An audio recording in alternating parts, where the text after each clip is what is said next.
shift the gears, yes.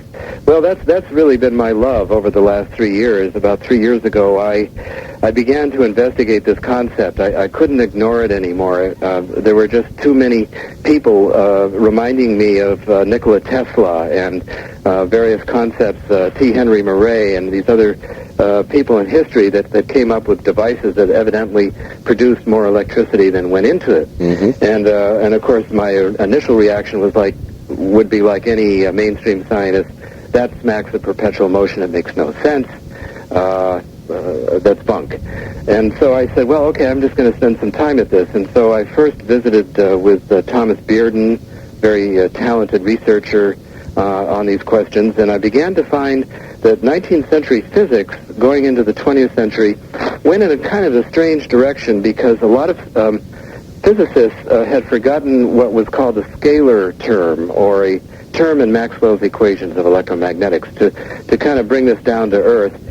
Basically, I think what's going on here, and this is according to the most recent theories of Harold Puthoff, Bernie Haish, and other people who have published some of these ideas in the peer-reviewed mainstream physics literature. So here we're talking about mainstream physics theories, not conjecture or even metaphysics. And what Puthoff and others have come up with, and what I've already come up with myself, virtually independently of that, as well as physicist and Apollo 14 astronaut Ed Mitchell and a number of other people. A number of us have been working on this question for a number of years, and we're all coming together speaking the same language, and it's really good news. And basically what it is, Art, is that the vacuum of space and all of time and space is flooded with an all-pervasive electromagnetic field called the zero-point field. And it's called the zero-point field because at absolute zero temperatures, when you think that all molecular motion and therefore all energy ceases to exist, right. The energy does in fact exist, but it is homogeneous and isotropic. It means it's the same everywhere and the same in all directions. And what that basically means is that it's virtually undetectable and untappable unless you start to do something like accelerate a charge, an electromagnetic charge within that time-space matrix. So to make a long story reasonably short, people have been coming up with devices ever since the time of Faraday in the 19th century that have magnets that are located on wheels that are spun up at a certain threshold RPM, and lo and behold, because of the acceleration in the circular motion of the magnets, they interact with the zero-point field and create anomalous amounts of electricity. And these things have been observed in the laboratory for a number of years. But now the technology for rotating magnetic wheels, cold fusion devices, which many of us believe is a form of zero-point energy, solid-state devices, a number of electrostatic devices, Tesla coils, and so forth.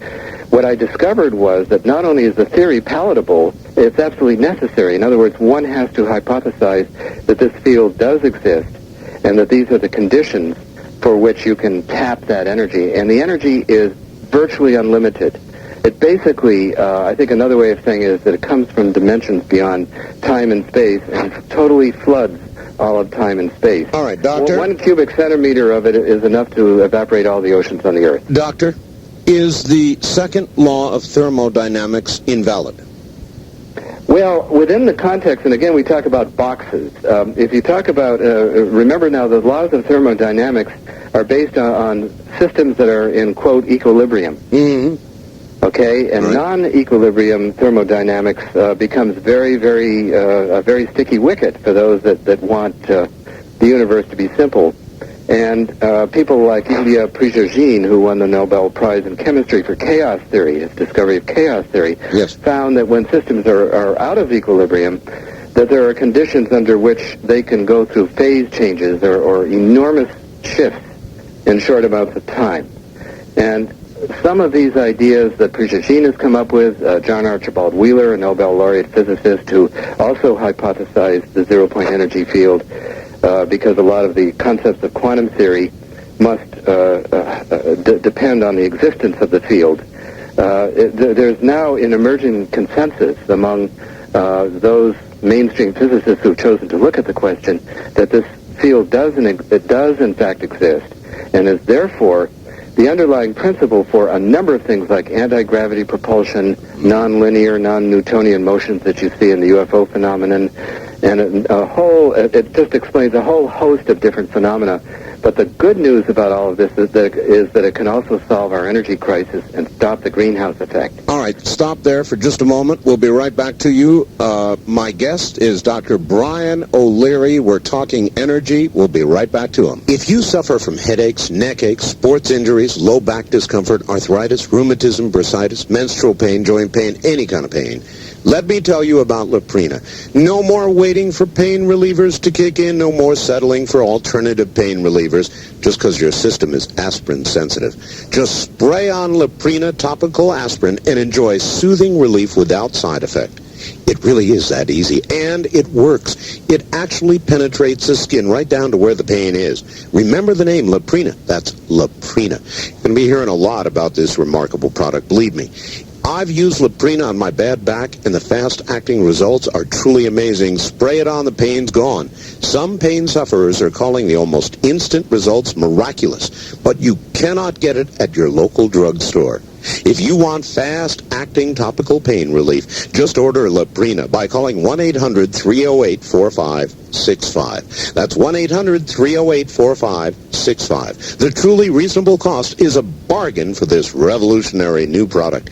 And when you call, be sure and ask the folks at Health Naturally how you can get Leprina at an even greater savings. Call 1-800-308-4565. Just spray it on and the pain is gone. Why put up with those hard water spots on your glassware, windows, and cars? Why do you keep putting up with the crusty lime buildup in your sinks, faucets, shower walls? You know how annoying it is, so why wait? Call today and order GMX Magnetic Water Conditioning.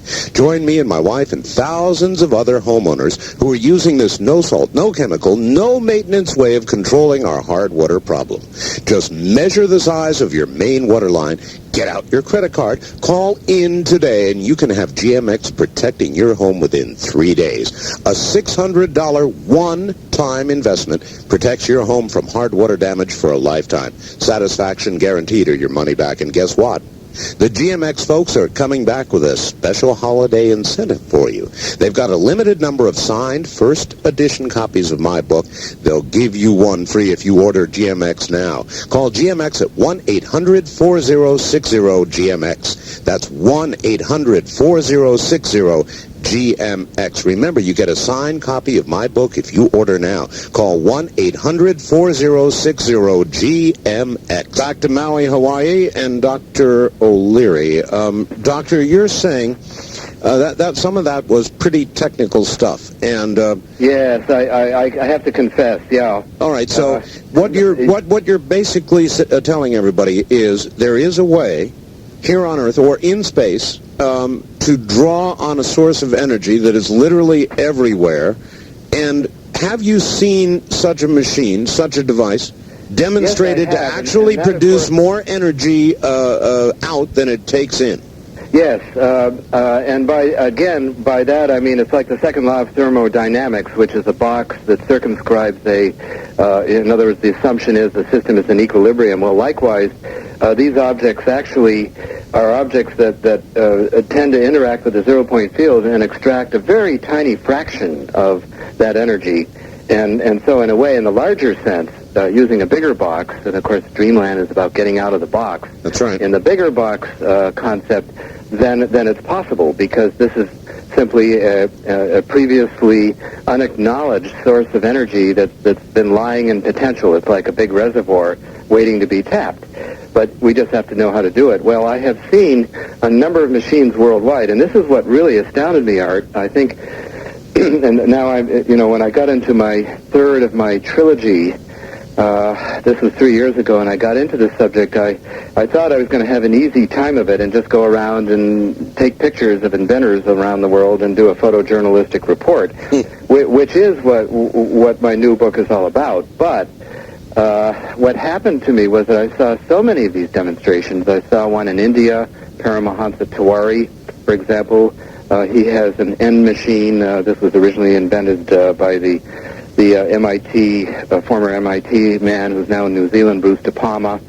Well, at any rate, Tiwari is the chief project engineer of the largest nuclear power plant construction project in India, and is a very high-up government official there, is a PhD physicist, and has won all sorts of prizes. He's a brilliant man, and the Indian government allows him in his off time, and he's going to have more off time in another year when he retires from the project, to develop free energy. And so he's developed his own end machine, actually a couple of them, and very dramatically demonstrated to me the concept by basically he accelerated a wheel with magnets on it to a certain threshold revolutions per minute, and at that point enough excess energy was coming off so that you could unplug the motor, and then it runs as a generator, indefinitely generating electricity.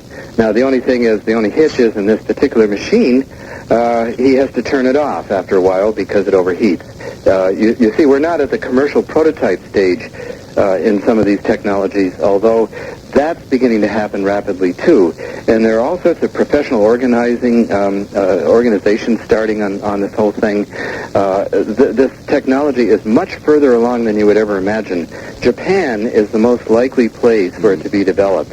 We already are seeing investments by a number of Japanese corporations in this technology. And there's another person whom I visited, Shuji Inamata, who is a PhD chemist who works at the electrotechnical laboratories at the Tsukuba Space Facility in Japan. All right, Doctor, we're going to have to hold it there for a moment. We're at the bottom of the hour. Just hold on. Anyway, Doctor, listen, you've got a bunch of books, and you've got a brand new book, I know, Miracle in the Void. It's beautiful. It's right in front of me. Why don't you tell people what they can get, how they can get it, what it costs, all that kind of stuff, telephone numbers, whatever you like. Plug away. Oh, that's great. I appreciate that, Art.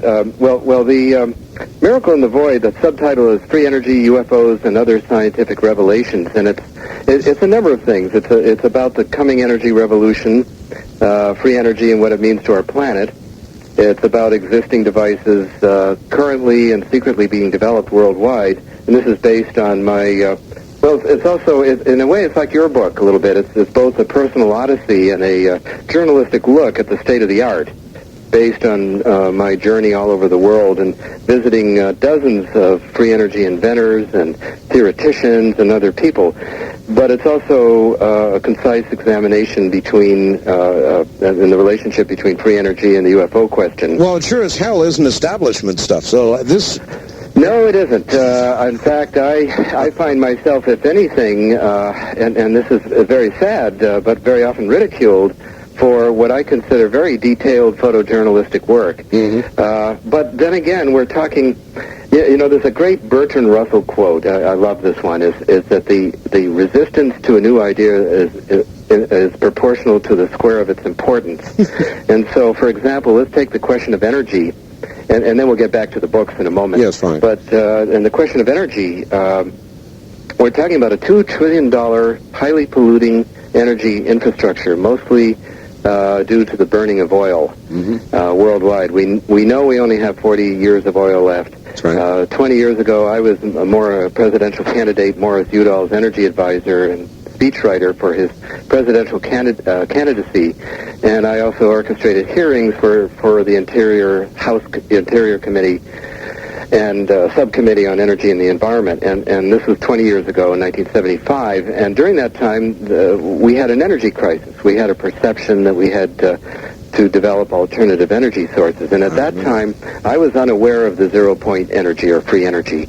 And it was only over the last 3 years that I did my in-depth research, which resulted in Miracle in the Void. So that book is just out, and it's doing very well, by the way. It's been praised by people like Whitley Strieber and Tom Bearden, Bruce De Palma, and a number of other very well, Dennis Weaver, the actor. And oh, here, let me put in a plug. It says, Whitley said, and I had him on here a couple of weeks ago, Whitley said, "I love this brilliantly conceived, wise, and wonderful book."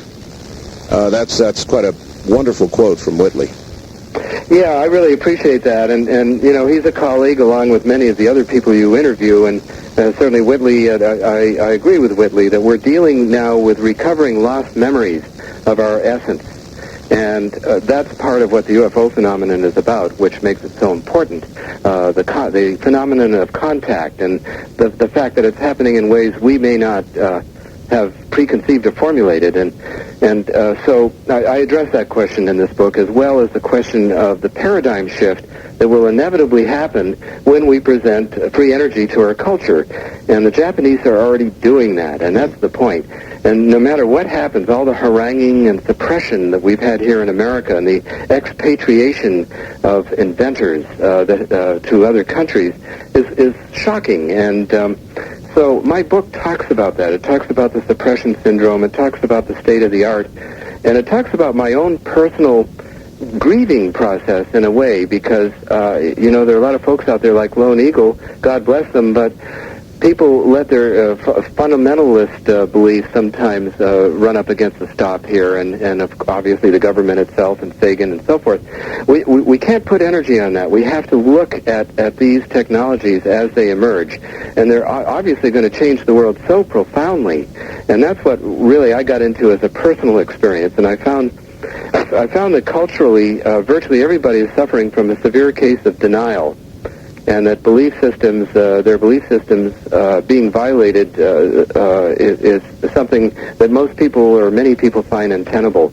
And what very often happens, and this was my experience in my book tour around the country, is that when people get out of their denial, and there's a wonderful bumper sticker that says, "The truth will set you free, but at first it will piss you off." And what happens, and then I got into Elizabeth Kubler-Ross's research on death and dying, that normal people need to grieve the old. And the grieving process involves a bunch of irrational emotions that people go through in order to finally accept the new. All right, and listen, I see this happening to me, I see it happening to all of us, that when our denial is through and we get into anger, then that's a normal progression in the grieving process. All right, Doctor. And we all need to help one another through it. How do they get your book? Okay, yeah, let's get to the punchline here. Yes, you can get Miracle in the Void in the States for $25 postpaid by calling 800-842-8338.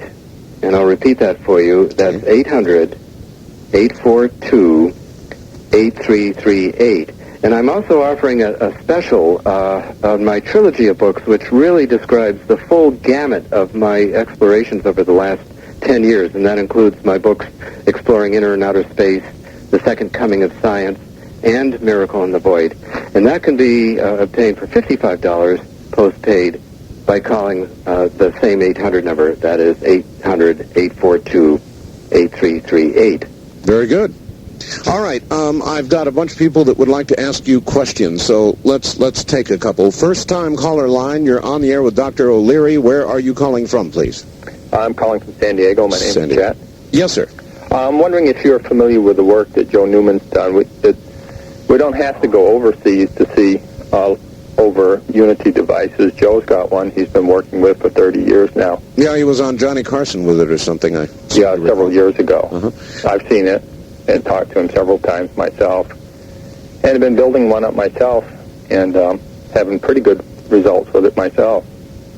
So anyway, I wondered if you had... Well, that's very good, and I unfortunately, I didn't have a chance to visit with Joe Newman. I kind of made an arbitrary selection of inventors, and in fact, I went abroad for most of my... because I think there's more action offshore here in this particular question. But, that's what he was saying, though, that you don't really have to go offshore, that Mr. Newman has claimed for I don't know how long now that he's got such a device. Yes, and there are a number of people out there, and what I did was I picked about 12 to 20 individuals that I really focused on, like, for example, the Canadian inventor John Hutchison, who's come up with a solid-state device, which I think is perhaps the archetype of a device that we're going to have in our homes that will replace our fuse boxes and circuit breakers and internal combustion engines. And this, I think, is going to happen very soon, like within a few years, because the Japanese, you see, while there have been developments here by folks like Joe Newman and all of the others, and I really give them tremendous credit for their pioneering work in the face of a very suppressive and non-supportive environment. But what's happening now abroad, and especially in Japan, is that people like Inamata that I referred to earlier, he's being funded by Toshiba Corporation to develop a superconducting magnet system.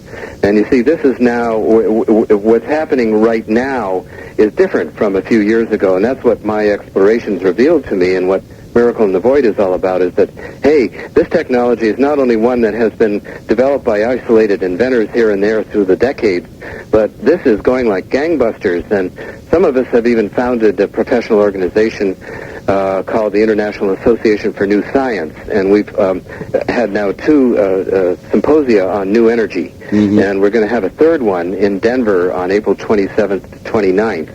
And we hope to have there's one device called the Patterson fuel cell, which is basically a cold fusion device, which is a whole different subject, but in a way related. Yes, in which a way. Produces over unity electrical power. All right, things are happening very fast. Doctor, I've got a question, and maybe it's a larger question.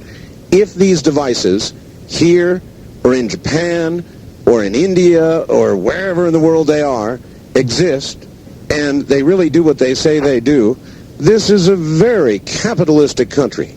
And surely somebody would come out and produce one and say, here it is, put this box outside your home, disconnect the power company, that's it, and they'd make themselves a multiple billionaire in the process. And so why hasn't that... It is very strange, Art, but when you get into it, and of course that's what my book is about. In fact, I talked about one potential financier of the project, and most people in that world are waiting for commercial prototypes to become actually available. It's a chicken and the egg problem. Yeah, but all you'd have to do, Doctor, is hook up one house, disconnect the power, and say, invite the press in and say, here it is. And we're getting very much closer to that day. So look for it in the news. So far, there's been pretty much a media blackout. So you're saying it is going to happen? Oh, yes. But the problem is now... I've always heard that these free energy devices and so forth, if they were to ever become available, that they would wreak havoc with the economy and cause all kind of economic problems. Is there any reality to that? Of course. Doctor? Yeah, absolutely, and that's an excellent question. In fact, I made a technical presentation to my cousin in Albuquerque, who is the president of the largest bank there, and he was in absolute agreement with the technical feasibility of it and the fact that we may be able to have it technically within, let's say, 5 years, especially if the Japanese develop it as they are. But he said that America's economy is designed to not be able to allow for anything that revolutionary for at least 20 years. Well, so then Doctor, hold on. If I had one then, let's go back to what I said a little while ago.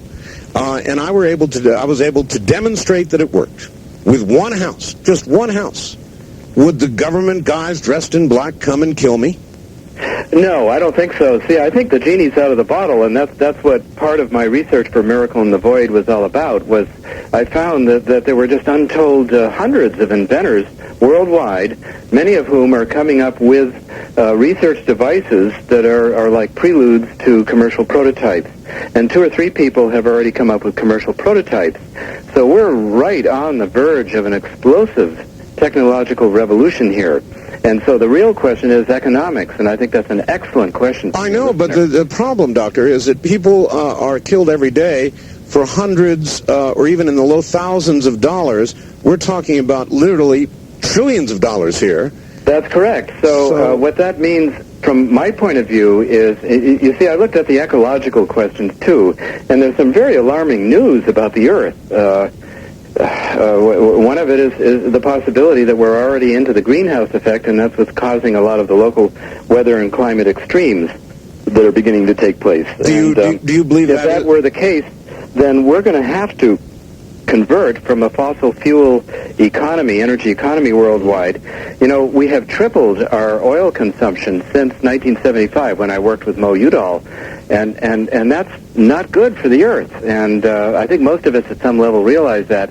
So in a way, it forces the issue of economics, politics, and all sorts of things. It's like a Pandora's box, just like the UFO question, and that's why I studied the 2 questions in my new book in parallel, because I see the 2 are very related, not only in terms of technology, but in terms of the influence on us philosophically, economically, spiritually, and so forth. All right. Let's try to get one more in here. Wildcard line, you're on the air with Dr. O'Leary. Hi.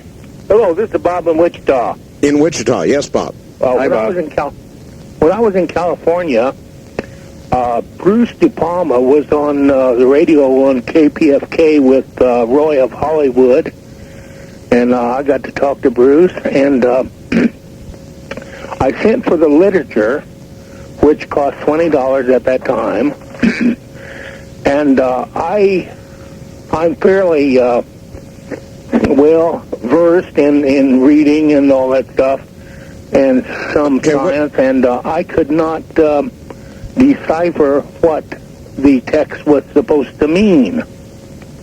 Are you familiar? You know, part of that is, I guess, the problem of science and translating the concepts of science to the general public. Yes. I do everything I can, and I know you do too, Art, to interpret scientific information so it's understandable to the layperson. Well, all right, but That's I certainly my asked goal, you, Doctor, I asked you earlier to give us an explanation of how this works, and you did to some degree, but I didn't quite understand still how we get around the second law of thermodynamics. The way to get around it is, first of all, think of the system as a larger system, and that there's a concept here that's greater than anything involved in the laws of thermodynamics. And then that makes it not a law, but a law under only certain circumstances. And that includes equilibrium, thermodynamic equilibrium, which is a condition which simply doesn't apply to the universe as a whole. Well, that makes it more like a regulation than a law. Yeah, it's a regulation under a limited set of circumstances. It's a limiting case of reality, just like Newton's laws are a limiting case of reality. And so, yeah, it applies over a range of circumstances here on the Earth, but it doesn't hold the whole universe in its grip. And a number of Nobel laureates have pointed that out since the explication of that second law. So it's no big deal. It's just that we haven't been aware of this energy source primarily because it behaves the same in all directions and the same at all points. So it's very similar to the problem of trying to weigh a beaker of water underneath the surface of the ocean. Oh, there's a good parallel. That's a very good parallel. Doctor, stand by. We're at the top of the hour. Relax. You've got about 7 minutes. My guest is Dr. Brian O'Leary. From an area near Dreamland, this is Dreamland.